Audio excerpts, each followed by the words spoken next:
Bonjour à toutes et à tous. Alors aujourd'hui 30 août 2025, je vais vous proposer l'exercice 4 du sujet 1 juin 2025 Polynésie, qui est constitué d'affirmations. Dans le descriptif de la vidéo, vous trouverez un énoncé corrigé en format PDF, ainsi qu'un lien vers mon blog. Vous pouvez trouver divers documents, notamment de maths spécialité et de maths expert de terminale. Si mon travail vous intéresse, n'hésitez pas à m'envoyer un pouce levé, éventuellement une question. Ça m'encourage à continuer, moi, le retraité. L'énoncé, pour chacune des affirmations suivantes, indiquer si elle est vraie ou fausse. Chaque réponse doit être justifiée. Une réponse non justifiée ne rapporte aucun point. Dans cet exercice, les questions sont indépendantes les unes des autres. Alors, je vais pas lire le texte. En fait, on va prendre chaque question au fur et à mesure, les corriger. Évidemment, l'idéal, c'est de prendre ce texte, de chercher avec papier, stylo, éventuellement calculatrice pour vous aider. La correction dans quelques instants pour moi. Question 1, on considère l'équation différentielle grand E, y' égale 1 demi de y plus 4. Affirmation 1, les solutions de grand E sont les fonctions f définies sur grand R par f de x égale k fois exponentielle 1 demi de x moins 8 avec k appartenant à grand R. Donc, grand E, c'est l'équation différentielle y' égale 1 demi de y plus 4. Et donc, on peut dire que grand E, c'est l'équation différentielle y' égale ay plus b avec a égale 1 demi. Et b égale 4. Et ce sont des équations différentielles du cours et on connaît en fait les solutions de cette équation différentielle. F est solution de grand E si et seulement si il existe un réel K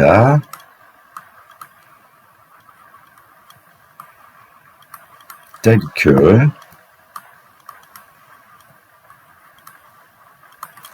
pour tout x appartenant à grand R, pour tout réel x, f de x est égal à k fois exponentielle ax moins b sur a.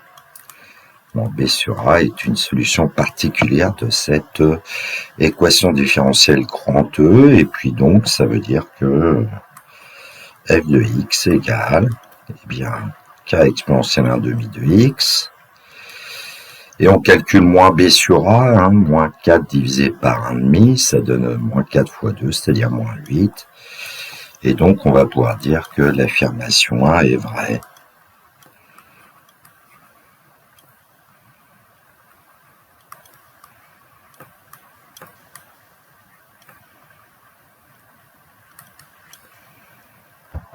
Question 2. Dans une classe de terminale, il y a 18 filles et 14 garçons.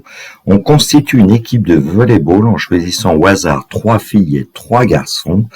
Affirmation 2. Il y a 297 024 possibilités pour former une telle équipe.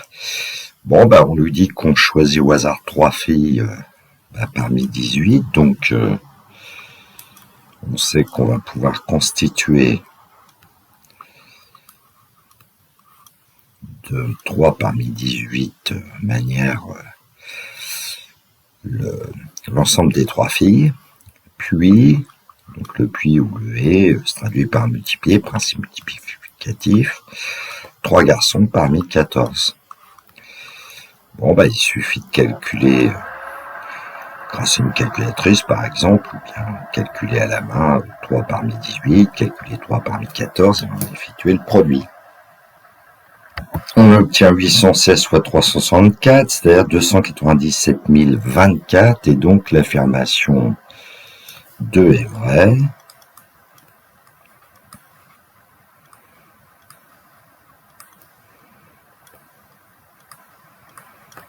Donc pour un calcul à la main de 3 parmi 18, c'est 18 fois 17 fois 16 sur 3 fois 2 fois 1, c'est-à-dire en simplifiant 18 par 3 on obtient 6, 16 en simplifiant par 2 on obtient 8, 6 fois 17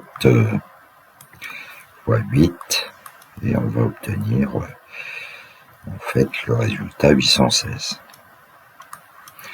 De la même façon, 3 parmi 14, 14 multiplié par 13 multiplié par 12, il y a 3 facteurs au numérateur, 3 facteurs au dénominateur, 3 fois 2 fois 1. Et donc on obtient, alors 12 si on simplifie par 3, ça va faire 4. 14 simplifié par 2, ça va faire 7, donc 7 fois 13 fois 4, 7 fois 13, 91, 91 fois 4, 364. Affirmation 3, soit Vn la suite définie pour tout entier naturel n par Vn égale n divisé par 2 plus cosinus n. Affirmation 3, la suite Vn diverge vers plus l'infini. Alors le numérateur, lui, c'est la suite petit n qui a pour limite plus l'infini. Et puis le dénominateur, on a un petit souci parce que la suite cosinus n et c'est admis en général en terminal n'a pas de limite. Et donc 2 plus cos n n'a pas non plus de limite. Parce que si elle en avait une, cosinus n en aurait une. Et donc on est un petit peu embêté, on ne peut pas appliquer des théorèmes, notamment avec des opérations comme le quotient. Voilà. Alors ici, la tactique, c'est en général de s'intéresser à cosinus n, parce que cosinus n, on sait quand même que c'est une suite qui est bornée, minorée par moins 1, majorée par 1, donc on doit pouvoir s'en sortir. Bon, éventuellement, on peut essayer d'émettre une conjecture grâce à la calculatrice, je vais le faire, même si c'est pas obligatoire, évidemment. Le genre du hack, ça peut vous aider puisque vous avez le droit à la calculatrice. Alors, je dispose d'une calculatrice TI. Alors, dans le menu fonction, pour l'instant, j'ai écrit x divisé par 2 plus cosinus x. Et puis, on fait attention quand même dans le mode à ce qu'on soit bien en mode radian, notamment, ce qui est le cas. Et puis, vous voyez un certain nombre de calculs, je vais les refaire. Donc, la variable fonction ici, c'est y1. Et puis, je vais m'appuyer sur les puissances de 10. Alors, je vais commencer par 10 au cube, par exemple. Donc ici, ce qu'on est en train de calculer, c'est V1000. Alors, V1000, c'est environ 390. Avec la touche précédente, second précédent et entrée. Allez, je vais mettre 10 puissance 6 ici, c'est-à-dire V d'un million. Alors, on trouve 340 512 environ. Allez, prenons V de 1 milliard. On va mettre la puissance 9. Entrée. Et là, on obtient quand même un nombre assez conséquent. 352 millions, 374 619,5, c'est sans doute une valeur approchée. Donc on peut conjecturer que la suite Vn tend vers plus infini. Alors autre façon de procéder avec une calculatrice, ici avec une TI dans le mode, je vais me mettre dans le mode suite. Et puis on va aller chercher une table, définir table. Bon, on va d'abord calculer les premiers termes de la suite, début de table 0, le pas 1, table. Donc ici en fait c'est V de n qu'on a dans la deuxième colonne. Bon, les valeurs ont l'air de parfois augmenter, diminuer, enfin bon. Ici évidemment avec des petites valeurs de n, on ne conjecture pas forcément la limite, c'est pour ça que je vous ai fait le travail d'abord avec une fonction. Bon, évidemment si on met le début de table à 100 par exemple, bon, on y part pas de 10 par exemple, alors peut-être qu'on va un petit peu mieux voir. Grâce à la table. Ah, elle va pas. Donc, bon, bah là, les valeurs de V de N ont l'air d'être quand même un peu plus importantes. Bon, si on veut faire un graphe, j'ai réglé plus ou moins la fenêtre, hein. Ici on est entre 0 et 100, voilà, pour le nuage de points NVN, pour N compris entre 0 et 100, bon, il y a un petit peu d'oscillation, mais on a quand même l'impression que la suite VN va tendre vers plus infini. Désolé pour cette sonnerie intempestive. Alors voilà, donc on peut visualiser un peu cette situation. Donc on va exploiter le fait que pour tout entier naturel n, donc pour tout n appartenant à grand N, on peut dire que moins 1 inférieur égal à cosinus de n, inférieur égal à 1. Et on va ajouter 2, donc on ne change pas le sens des inégalités. Voilà, donc le dénominateur, lui, de Vn, il est compris entre 1 et 3. Ce qui fait que, on va passer, tiens, à l'inverse. Quand on passe à l'inverse, évidemment, attention, on change le sens des inégalités. On prend l'inverse de nombre strictement positif, il n'y a pas de souci ici. Et donc, on va obtenir, en fait, si on range dans l'ordre croissant, un tiers, inférieur égal à 1 sur 2 plus cos n, inférieur égal à 1. Bon, en multipliant par n, on va obtenir Vn, et n est positif, donc comme n est positif, on va pas changer le sens des inégalités, donc on va obtenir un tiers de n inférieur égal à n sur 2 plus cos n, je vais mettre tout de suite Vn inférieur égal à n. Donc la suite Vn, elle est coincée entre deux suites, un tiers de n et n. Alors ces deux suites, n tend vers plus infini, un tiers de n aussi. Donc en fait, on va conserver que cette première inégalité pour pouvoir montrer que Vn tend vers plus infini. Donc je rappelle que Vn est supérieur à un tiers de n. La limite, quand n tend vers plus infini de n, c'est plus infini, donc un tiers de n aussi. Et donc, on va pouvoir affirmer que la limite, quand n tend vers plus infini de Vn, c'est plus infini. Alors, il y a des gens qui parlent de théorème de comparaison. Moi, je préfère dire d'après le théorème d'une suite poussée vers l'infini. C'est la suite 1 tiers puissance n qui pousse Vn vers l'infini. C'était l'expression employée par mon professeur de première, scientifique. Voilà. Je reprends la calculatrice et puis ici, évidemment, je vais placer x divisé par 3. On pourrait placer aussi finalement x et puis effectuer le graphique avec les fonctions ce coup-ci.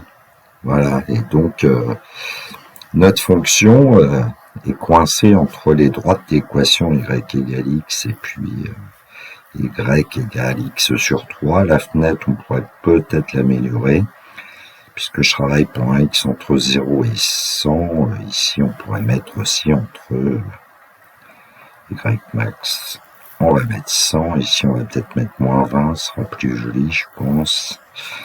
Une graduation de 20 si on veut. Graphe. Voilà, mais en fait, ce qui compte, c'est que notre fonction est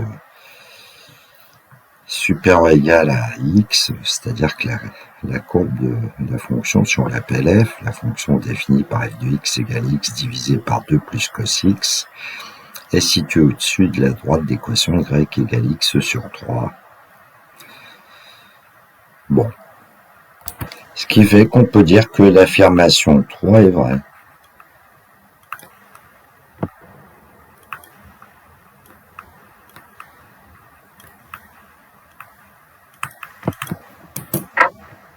Question 4. Dans l'espace rapporté un repère orthonormé au vecteur i, vecteur j, vecteur k, on conserve les points A de coordonnées 1, 2, B, 5, -1, 8 et C, 2, 1, 3.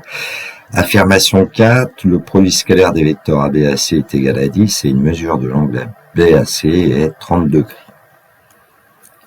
Alors, on va commencer par s'intéresser au vecteur AB. Donc, on a le point A, 1, 2, le point B, 5, moins 1, 8, et on va calculer les coordonnées du vecteur AB. Alors, si on code L1, L2, ici on peut se dire qu'on va effectuer L2 moins L1, puisque les coordonnées du vecteur AB, c'est XB moins XA, donc 5 moins 1, on va mettre 4.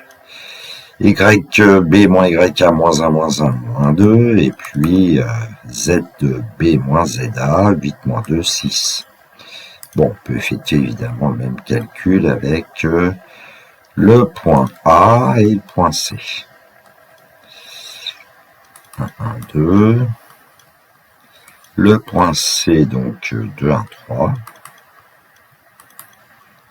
Et pour le vecteur AC, évidemment, on va trouver, pour passer de 1 à 2 fois, ajouter 1. Passer de 1 à 1, on ajoute 0. Passer de 2 à 3, on ajoute 1.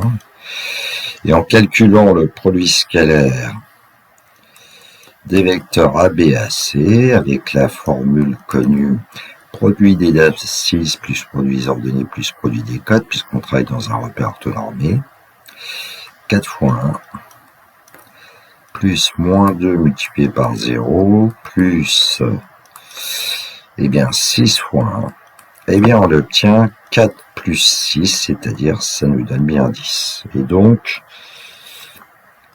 le produit scalaire des vecteurs AB et AC est bien égal à 10. Alors maintenant, il nous reste à essayer de trouver une mesure de l'angle BAC et de regarder si c'est 30 degrés ou pas.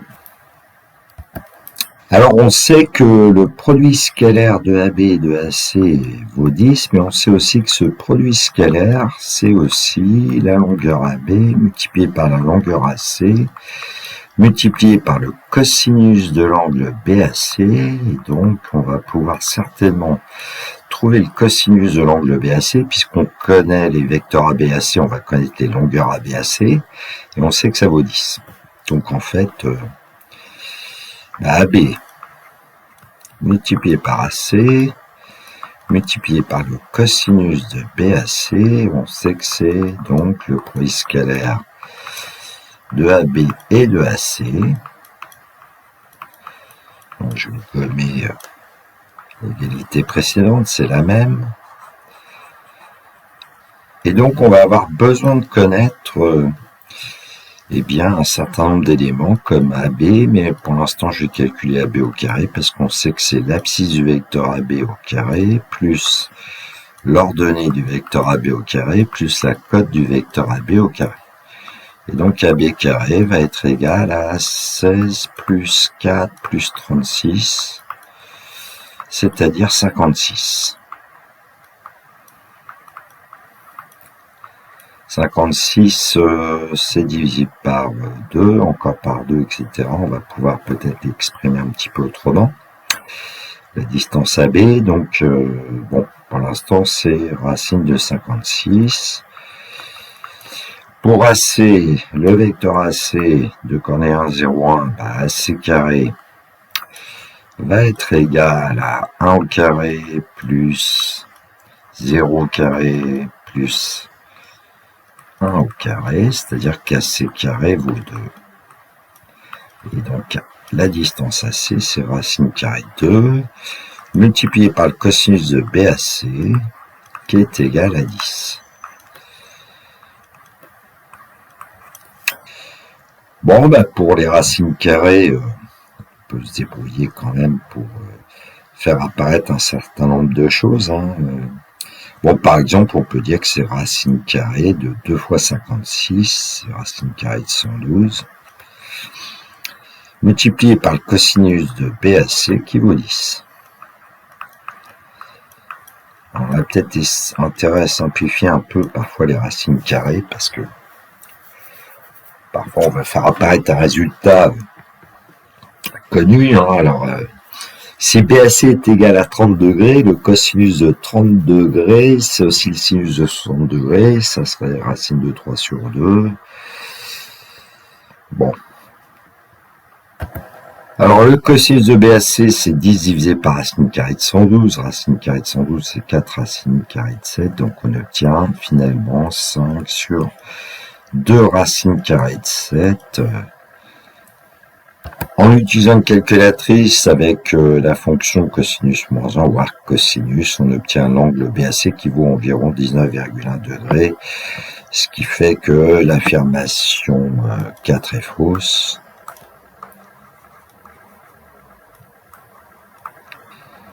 Bon, on pourrait aussi utiliser le fait que cosinus 30 degrés, c'est racine de 3 divisé par 2 et que c'est pas égal à 5 divisé par 2 racines de 7. Bon, peu importe la méthode.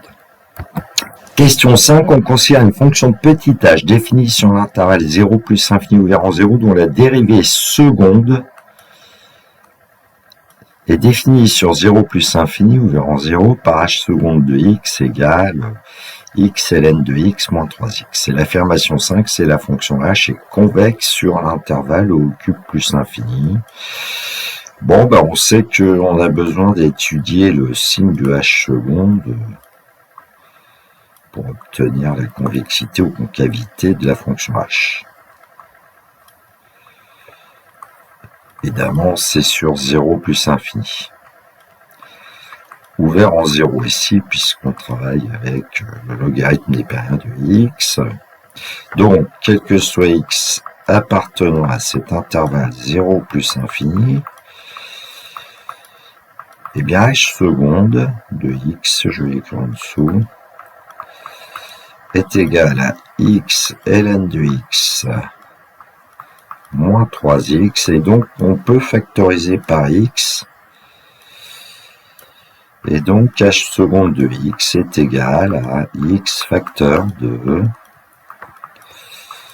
ln de x moins 3. Et comme x ici est strictement positif, on va pouvoir dire que h seconde de x a même signe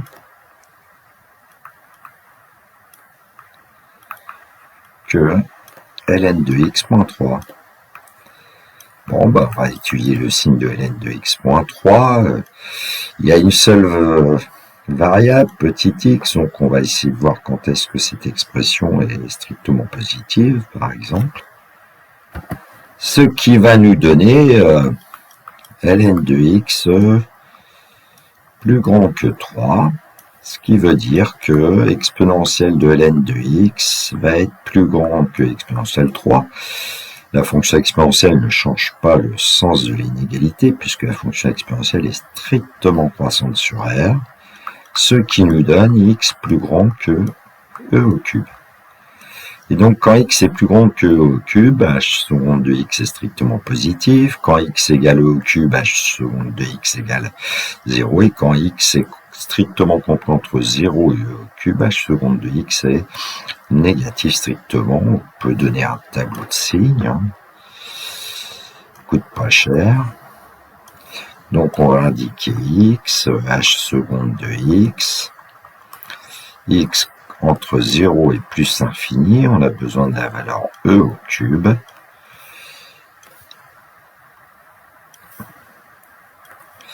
Et puis donc, on va pouvoir dire que en e au cube h seconde de x vaut 0.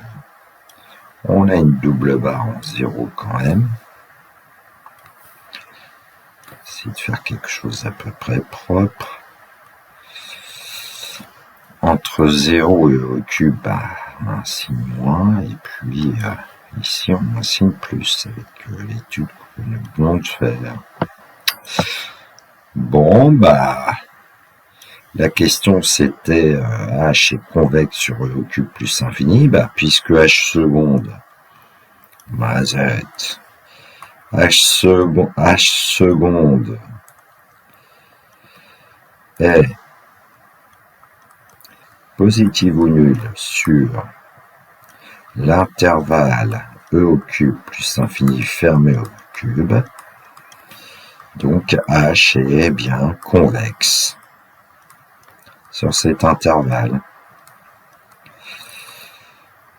e au cube plus infini. Donc l'affirmation 5 est vrai.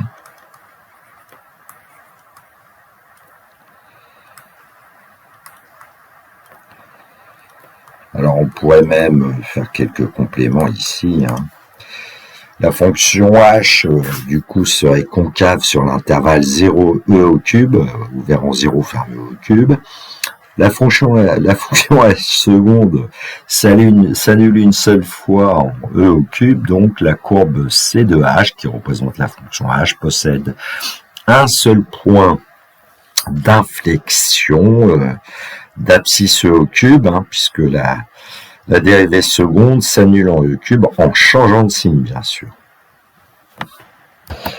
Voilà, cette vidéo est terminée pour moi. Il me reste à vous souhaiter une très belle journée. Surtout, prenez bien soin de vous, que la force soit avec tous les étudiants et notamment les élèves de terminale qui seraient amenés à passer une épreuve de bac là au mois de septembre pour certains. Et voilà. Il me reste à vous dire le classique. Au revoir.